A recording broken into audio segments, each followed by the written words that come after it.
இன்னைக்கிலிருந்து உங்க எண்ணங்களையும் உங்கள் கிரியைகளையும் மாத்திட்டீங்கன்னா உங்க வீட்டுக்குள்ள எவ்வளவு சமாதானம் வரும்னு மட்டும் பாருங்க. நான் ஒன்று சொல்றேன், நீங்கள் சண்டை போட்டுட்டு ஒரு 2 நாளை கழிச்சுக்கோங்க. வேணுக்குனே சண்டை போடுங்க நாளைக்கு, சரிங்களா? வேணுக்குனே சண்டை போட்டு 2 நாள் கழிச்சிருங்க. அதுக்கப்புறம் சண்டை போடாமல் 2 நாள் கழிச்சு பாருங்க, எது உங்கள் மனசில் ஒரு தெம்பாக இருக்கும் தெரியுமா? சண்டை போட்ட நாட்கள் நல்லாவே இருக்காது. கொஞ்சம் விட்டு கொடுத்து பாருங்க, பொறுமையாக இருந்து பாருங்க, கட்டி எழுப்புவீங்க குடும்பத்தை. சரி, வேக வேகமாக போவோம். அடுத்து புருஷர்களுக்கு சில விஷயங்கள் வேதம் சொல்லப்பட்டிருக்கிறது, சரிங்களா? எடுத்து வாசிங்க. 1 பேதுரு 3:7. அந்தபடி புருஷர்களே, மனைவியானவள் பலவீன பாண்டமா இருக்கிறபடி. மனைவியானவர்கள் பலவீன பாண்டம் எதுல? நல்லா தெரிஞ்சுக்கோங்க. மனைவிய பலவீனம்னு சொல்றதுக்கு வாய் வராது. ஏன்னு கேட்டா, அவங்க 4 பிள்ளைய பெத்து போட்டுட்டு நறுக்குன்னு திரியிறாங்க. இந்த கணவர் பிள்ளையே பெத்து எடுக்க மாட்டாரு, அவர் குறுக்க பிடிச்சி திரிவாரு. ஒரே கஷ்டம். ஆனா ஒரு விஷயம் சொல்றாங்க, இந்த குழந்தையை பெற்றெடுக்கும் போது வருகிற வேதனை இருக்கு பாருங்க, அது ஒரு ஆணால தாங்கிக்கவே முடியாதான். அந்த அளவுக்கு வேதனை அதுல இருக்குமா. அந்த 10 மாசமும் அவங்களால நிம்மதியா சாப்பிட முடியாது, நிம்மதியா எங்கேயும் போக முடியாது. ஒரு இடத்துல திரும்பி படுத்தா கூட எந்திரிச்சு திரும்பி படுக்கணும். ஆனா இன்னைக்கு பிள்ளைங்க ஈஸியா அம்மாவை எதிர்த்து பேசிடுறாங்க, பார்த்துருக்கீங்களா? அந்த பிள்ளைகளுக்கு புரியணும், எவ்வளவு கஷ்டப்பட்டு அம்மா என்னைய பெத்து எடுத்திருக்கிறாங்க தெரியுமா? நீங்க பிள்ளைய பெக்கும் போது தான் அதெல்லாம் உங்களுக்கு தெரியும். அன்னைக்கு உங்க அம்மா இருக்கிறாங்களான்னு எனக்கு தெரியல. இருக்கும்போதே அம்மாவை கனப்படுத்திக்கோங்க. ரொம்ப கஷ்டம் அந்த பிள்ளையை பெற்றெடுக்கிறது. அதனால ஒரு பெண் தான் வலிமையானவள் என்று இந்த உலகம் சொல்லுகிறது. ஆனால் வேதம் சொல்லுகிறது, அவள் பலவீன பாண்டம். எதுல? மனைவியானவர் எதுல பலவீன பாண்டம் தெரியுமா? ஒரு பிரச்சனை நடந்துச்சுன்னா அந்த புருஷன் கூட விட்டுட்டு போயிடுவார், ஆனா அந்த அம்மா விடவே விடாது. பக்கத்து வீட்டுக்காரை வாசல்ல சாக்கடையை திருப்பி விட்டுருப்பான். அந்த வீட்டுக்காரர் சொல்றார், விடுமா நாளை சரியாயிரும். ஆனா அந்த மனைவி விடாது. விடக்கூடாது. அவன் எட்டி பார்க்குறான். அவள்கிட்ட நான் ஏன் உட்காருமானாலும் உட்கார போய் கேட்டு வந்துடும். பஸ்ஸில் 1 ரூபா குறைச்சி கொடுத்துட்டு கண்டிட்டு போவார். கணவர் போனா போட்டுன்றோம், ஆனால் மனைவி விடாது. வாயா 1 ரூபா எங்கேயா போச்சு? வெக்க பிள்ளைகள்லாம் ஏம்மா பேசாதம்மா, எனக்கு வெக்கமா இருக்குமா அப்படின்னு சொல்லி. உங்கள் பிள்ளைகளுக்கெல்லாம் புரியுதில்ல, உங்கள் அம்மா சில விஷயத்தை விட்டுற மாட்டாங்க. ஏன்னா அவங்க பலவீனம், அந்த விஷயத்தை விடக்கூடாது. அதே மாதிரி அன்பை எதிர்பார்க்கிறதுலையும் நிச்சயமா பெண்கள் முதன்மையா இருப்பாங்க ஆண்களை விட. ஓகே, ஏன் பலவீன பாண்டம்னு காட்டி கொடுக்குறாங்கன்னா, நாம் அந்த இடத்துல அந்த விஷயத்தை செய்யணும்னு கர்த்தர் விரும்புறாரு. அல்லேலூயா. இப்ப வேணியக்கா யாரு? பலவீன பாண்டம். எதுல? அன்பை எதிர்பார்க்கறதுல. யாருக்கிட்ட எதிர்பார்ப்பாங்க? சுந்தராஜன் கிட்ட அன்பை எதிர்பார்க்குறாங்க. அப்போ சுந்தராஜனை சாயங்காலம் எத்தனை மணிக்கு வருவாருங்கிறது வேணி அக்காவுக்கு தெரியணும். என் கணவர் 7 மணிக்கு வருவார். வரும்போது எனக்கு இட்லி வாங்கிட்டு வருவார், வரும்போது எனக்கு ஜூஸ் வாங்கிட்டு வருவார். ஸோ பொதுவாகவே அந்த மனைவியானவர்கள் கணவர்கிட்ட எதிர்பார்ப்பாங்க. இதை நீங்கள் செய்யலைன்னா தான் தப்பு. வயசாகும் போது சில விஷயங்களை முடிச்சிடக்கூடாது. வயசாகும் போது அன்பு எதிர்பார்க்க ஆரம்பிப்பார்கள். அதிகமான அன்பு எதிர்பார்ப்பாங்க. குழந்தைய வளர்க்கும் போது கூட அவங்க கணவர்கிட்ட இருந்து அன்பை எதிர்பார்க்கறது கிடையாது. குழந்தைகள் வளர்ந்து திருமணமாய் அவங்கெல்லாம் போனதுக்கு அப்புறம் இந்த மனைவிக்கு அப்பதான் ஓய்வே கிடைக்குமா, ரெஸ்ட் கிடைக்குமா. அப்பாடான்னு உட்காரும் போது அப்பதான் கணவர் ஹீரோவா அவங்க கண்ணுக்கு தெரிவாரு. ஆனா அது வரைக்கும் இந்த கணவர் மனைவிக்கு பின்னாடியே திரிஞ்சு போர் அடிச்சு போய் இப்ப வேற பக்கம் தெரிய ஆரம்பிப்பாரு. சொல்றது புரியுதா? அப்ப அவரை வளைச்சு போடணும்னா அவர் அந்த விஷயத்துல கரெக்டா இருக்கணும். அவங்க பலவீன பாண்டம். யாரு? அன்பை எதிர்பார்க்கிறதுல மனைவியானவர்கள் பலவீன பாண்டம். அதனாலதான் வேதம் சொல்லுகிறது, உங்க மனைவிகள் மேல் அன்பு செலுத்துங்கள், கசந்து கொள்ளாதீர்கள். என்ன செய்யக்கூடாது?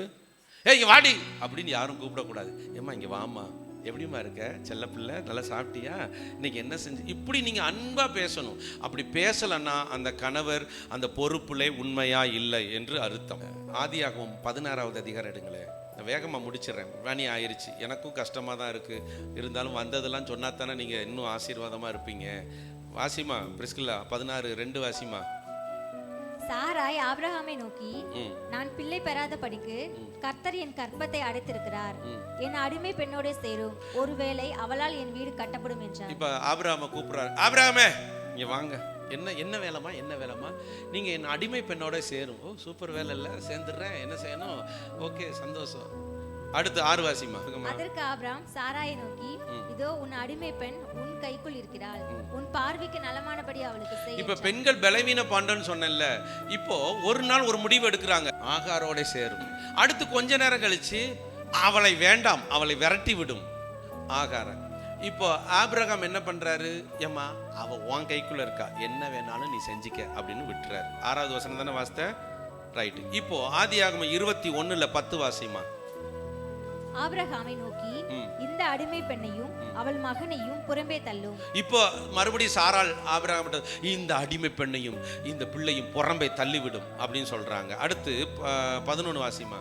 தன் மகனை குறித்து சொல்லப்பட்ட இந்த காரியம் ஆபிரகாமுக்கு மிகவும் துக்கமாயிருந்தது. ஆபிரகாமுக்கு ரொம்ப துக்கமாயிருச்சு. என்னடா இது, எப்ப பார்த்தாலும் சேருங்கிறா விரட்டி விடுங்கிறா, சேருங்கிறா விரட்டி விடுங்கிறா, ஐயோ பைத்தியமே பிடிச்சிருச்சுன்னு சொல்லி துக்கமா ஆபிரகாம் உட்கார்ந்து இருக்கும் போது ஆண்டவர்கிட்ட கேட்கும் போது 12வது வசனத்துல ஆண்டவர் என்ன சொல்றாருன்னு பாருங்க.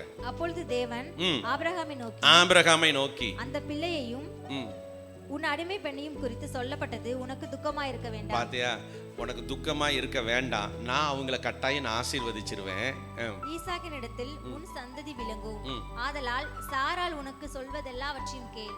ஏப்பா, ஆண்கள்லாம் ஒரு பேனாவை எடுத்துக்கிட்டு இந்த சாராளுங்கிற இடத்துல உங்க மனைவி பேரை போட்டு அண்டர்லைன் பண்ணுங்க. தவச்செல்வோம், எஸ்தர் சொல்வதை எல்லாம் கேள். வினோத் தம்பி, ஆலி சொல்வதை எல்லாம் கேள்.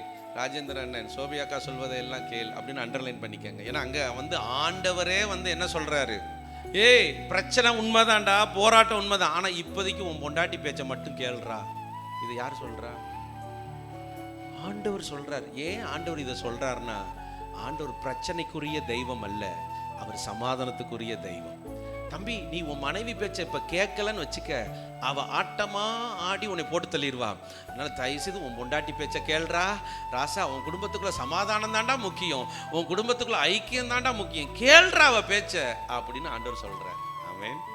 அப்போ உங்க மனைவி பலவீன பாண்டமா இருக்கிறதுனால உங்க மனைவி சொல்றதை நீங்க கேட்டுட்டீங்கன்னா உங்களுக்கு ரொம்ப சந்தோஷமா இருக்கும். ஆமென். நீங்க மட்டும் உங்க மனைவிக்கு கொஞ்சம் ஆமா சாமி போட்டு பாருங்க, அவ்வளோ சந்தோஷம். அதை காட்டிலும் உங்களுக்கு வேற சந்தோஷமே இல்லை. எங்க நம்ம அவங்க வீட்டுக்கு போக கூடாதுங்க. ஆமா, போக கூடாதுமா. கொஞ்ச நேரம் கழிச்சு அவங்களை கூப்பிட்டு, நீ போக கூடாதுன்னு சொன்னதுக்கு நான் கீழ்ப்படுகிறேன், ஆனா போனா நல்லா இருக்குமே, ஆண்டவர் இப்படி சொல்லி இருக்கிறாரே அப்படின்னு எடுத்து சொல்லணும். ஆமென், அல்லேலூயா. முதல்ல உங்க மனைவிக்கு நீங்க செவி கொடுத்து பாருங்க, உங்க மனைவிக்கு அவ்வளோ மகிழ்ச்சி இருக்கும். சிலர்லாம் மனைவி பேசாத, வாய மூடி பேசாம இரு, நான் பேசிட்டு இருக்கும்போது உனக்கு என்ன சொல்லுவாங்க, பார்த்துருக்கீங்களா? இப்போ ஒரு 4 பேர்கிட்ட பேசிட்டு இருக்கும்போது மனைவியானவங்க, ஏங்க நான் சொல்றேன், பேசாம இரு, நீ போய் கிச்சனுக்கு போ, வேலை பாரு, அப்படி சொல்லக்கூடாது. மனைவியை கனப்படுத்த வேண்டும். இன்னைக்குலேருந்து எத்தனை பேர் அப்படி செய்ய போறீங்க? கை தூக்கி ஒரு அல்லேலூயா சொல்லுங்க. ஆல்ரெடி அந்த நிலைமையில தான் இருக்கிறோம் பாஸ்டர். இதில் மேற்கொண்டு வேற எங்களை உசுப்பேத்தி அனுப்புறிய. இன்னைக்கு மத்தியானத்திலிருந்து என் மனைவி சொல்வா, நான் சொல்வதை எல்லாம் நீ கேள், போய் அடுப்பில் பாத்திரத்தை வைத்து தண்ணீரை ஊற்று, டீயை போடு, கொண்டு வா, பாஸ்டர் சொல்லியிருக்கார் சொல்வதை எல்லாம் அப்படி இல்லை. அவங்களுக்கு நீங்கள் கனத்தை கொடுக்க வேண்டும். இந்த உலகத்தில் பெண்களை யாருமே கனப்படுத்தினதே இல்லை.